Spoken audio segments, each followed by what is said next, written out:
Now it happened on the second Sabbath after the first that he went through the grain fields. And his disciples plucked the heads of grain and ate them, rubbing them in their hands. And some of the Pharisees said to them, "Why are you doing what is not lawful to do on the Sabbath?" Have you not even read this? What David did when he was hungry, he and those who were with him, how he went into the house of God, took and ate the showbread, and also gave some to those with him, which is not lawful for any but the priests to eat. The Son of Man is also Lord of the Sabbath. Now it happened on another Sabbath also that he entered the synagogue and taught, and a man was there whose right hand was withered. So the scribes and Pharisees watched him closely, whether he would heal on the Sabbath, that they might find an accusation against him.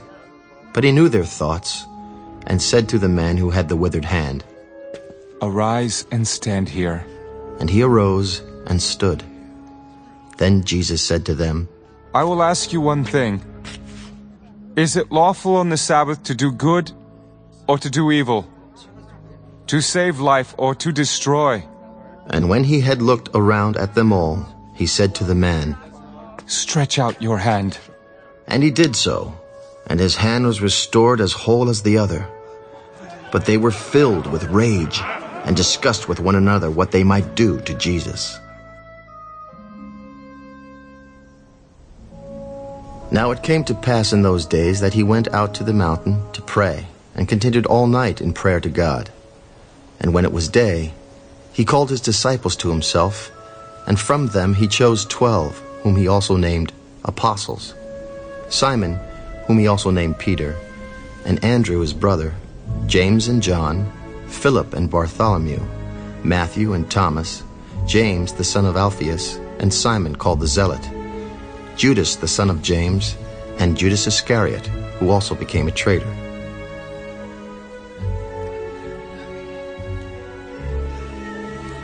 And he came down with them, and stood on a level place with a crowd of his disciples and a great multitude of people from all Judea and Jerusalem, and from the seacoast of Tyre and Sidon, who came to hear him and be healed of their diseases, as well as those who were tormented with unclean spirits. And they were healed. And the whole multitude sought to touch him, for power went out from him and healed them all. Then he lifted up his eyes toward his disciples and said, Blessed are you poor, for yours is the kingdom of God. Blessed are you who hunger now, for you shall be filled. Blessed are you who weep now, for you shall laugh. Blessed are you when men hate you, and when they exclude you and revile you, and cast out your name as evil for the Son of Man's sake. Rejoice in that day and leap for joy. For indeed your reward is great in heaven, for in like manner their fathers did to the prophets. But woe to you who are rich, for you have received your consolation.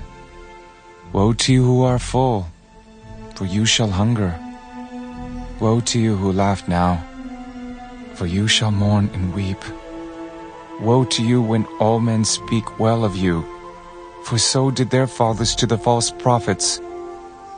But I say to you who hear, love your enemies, do good to those who hate you, bless those who curse you, and pray for those who spitefully use you. To him who strikes you on the one cheek, offer the other also, and from him who takes away your cloak, do not withhold your tunic either. Give to everyone who asks of you, and from him who takes away your goods, do not ask them back. And just as you want men to do to you, you also do to them likewise. But if you love those who love you, what credit is that to you? For even sinners love those who love them. And if you do good to those who do good to you, what credit is that to you? For even sinners do the same. And if you lend to those from whom you hope to receive back, what credit is that to you? For even sinners lend to sinners to receive as much back. But love your enemies, do good and lend, hoping for nothing in return, and your reward will be great, and you will be sons of the Most High. For he is kind to the unthankful and evil. Therefore, be merciful, just as your Father also is merciful. Judge not, and you shall not be judged. Condemn not, and you shall not be condemned. Forgive, and you will be forgiven. Give, and it will be given to you. Good measure, pressed down, shaken together, and running over will be put into your bosom. For with the same measure that you use, it will be measured back to you. And he spoke a parable to them. Can the blind lead the blind? Will they not both fall into the ditch? A disciple is not above his teacher, but everyone who is perfectly trained will be like his teacher. And why do you look at the speck in your brother's eye, but do not perceive the plank in your own eye? Or how can you say to your brother, Brother, let me remove the speck that is in your eye, when you yourself do not see the plank that is in your own eye? Hypocrite!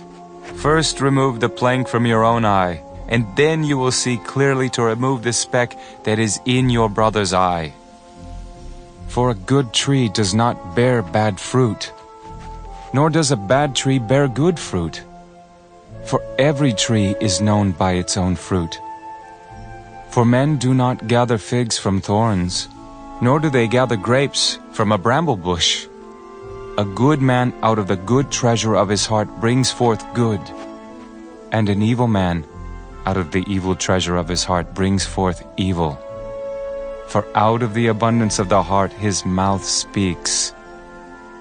But why do you call me Lord, Lord, and not do the things which I say?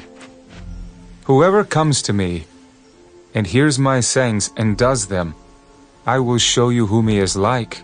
He is like a man building a house who dug deep and laid the foundation on the rock.